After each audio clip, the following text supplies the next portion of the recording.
Pero yung akin, it was the presidency is a gift from God. Tandaan ninyo yan. For those who would aspire for it, you should face the Lord first and ask, bibigay mo ba ito sa akin?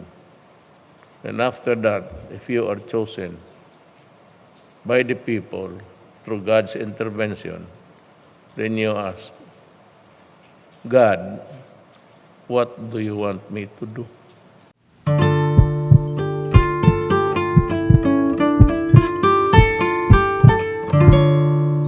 In the hindsight, hindi ko naman kayo, I'm not trying to belittle our party now or the membership. No, I won this presidency almost dito sa Luzon. It was only Abet Garcia. And yun lang. Well, of course, kayo, Tonel Bino, lahat. Pero kung sabihin mo yung malalaking partido, wala ako. Alam ninyo yan. Niwala akong isang barangay captain dito sa Luzon. In the Visayas, in Cebu, where my father was a native, doon mismo, walang baski isang kagawad. Ano yan? Yun, I won. I really do not know why I made it. Tell me if you know. Pero yung akin, it was the presidency is a gift from God. Tandaan ninyo yan. For those who would aspire for it, you should face the Lord first and ask, bibigay mo ba ito sa akin? And after that, if you are chosen by the people through God's intervention, then you ask, God, what do you want me to do? Kasi itong akin ambisyon lang at naging totoo. Wala naman talaga. Ako deep in my heart, down in my heart. Hindi ko talaga masabi noon na manalo ako.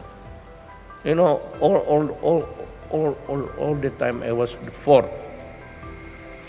Hanggang 2 weeks before the election, nag-shoot ako 32. Doon ako nagdikit. Then, Po was 27. Yun na yun. And the rest. And that was the rating no election time. So, naging presidente ninyo ako. Ginawa ko naman ang lahat. I made only 5 simple messages. You know why? During the debate, I knew that I do not think I'm ready to participate in debates sponsored by itong mga network. Pera-pera lang yan. Kumikita yan sila. Nakita ba niyo? We were only given 2 minutes, then 1 hour 30 to rebut the... Anong masasabi mo? Kaya pag umpisa pa lang, nung we were brief of how long could we talk, bullet na lang ako. Sabi ko una, droga. Hanggang ngayon, galit talaga ako sa droga. I've been mayor for... You know why? Before that, I was a prosecutor for 8 years. Yan, sila Bebot, sila Medeldia. Alam nila yan, kasi mga abogado sa Davao.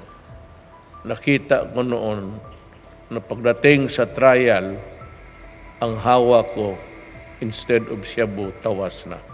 That was how corrupt the situation was. Kaya ako talaga galit. Kaya naging mayor ako, I said, wala akong sinabi na patayin mo si Mr. Huang, patayin mo si Serrano, patayin mo si Tan, patayin mo si Galicia. Wala ko sinabing ganun. Sinabi ko lang nung na-mayor ako, I will try to build a city just comfortable for everybody. I will return to you the streets of Davao City so that your children can go around safe and sound. And my order to the police was, you ask your wife and daughter to walk around Davao in the wee hours of the morning. Alas 12 hanggang, and if they come home safe and sound, yun ang gusto kong mangyari sa Davao. Kung hindi mo kaya, umalis ka. So, at sinabi ko, kayo mga durugista, this is my only crime. Do not destroy my city, nor our children. Kasi pagtanda namin, yan ang inaasahan namin na magbantay sa atin. Hindi tayo milyonaryo na may mga yaya, may mga caregiver for all. Sa ating, sino ba ditong, I don't know, but sino ba dito can you sustain? Kami, mga presidente, wala kami ni 5 centimos. Nothing, nada.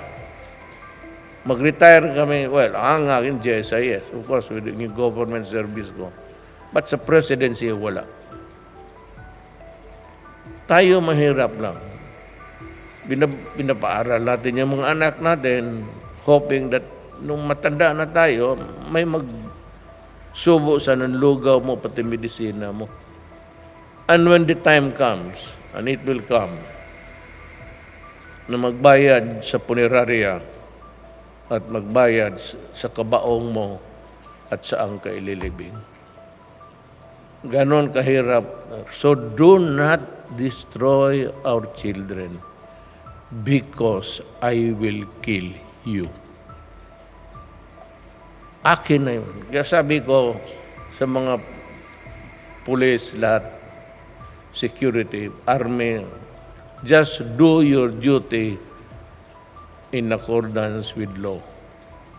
At kung may mga issues na puputok dyan, I will assume full responsibility for everything. Huwag yung mga patay ka ng tao na nakaluhod. Anong klase yan? Yung mga pulis nag-aaral yan sa academy. For the officers, PNPA, that's 4 years. Itong mga patrolman, mga lateral entry guys, nag-aaral din yan. About siguro mga 6 months. I know because when I was a prosecutor and nag-asawa kaagad ako.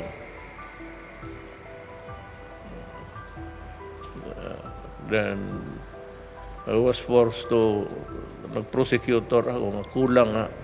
So I was teaching criminal law, criminal evidence, criminal procedure doon sa Police Academy sa Southern Philippines, which is located in Davao City. Yun ang extra income ko para mabuhay ko ang pamilya ko. Yan ang, kaya alam ko ang laro. Hindi ako magtanong, kagaya nung kahapon. Sinabi nila, sir, successful yung operation namin. Yung follow-up, 3 patay. I do not go beyond, sabihin ko na, ano ba, did you follow this? Hindi ako magtanong. Basta sinabi, patay. Oh. Pero hindi na ako magtanong kung anong labanan. Alam na nila may trabaho sila. Pag masabit sila sa trabaho nila, akin yun. Lahat ng pulis dito nakikinig. Akin yan. Magtrabaho ka lang. Akin yan. Ako ang magpademanda at kung kukulungin ako nito mga puti,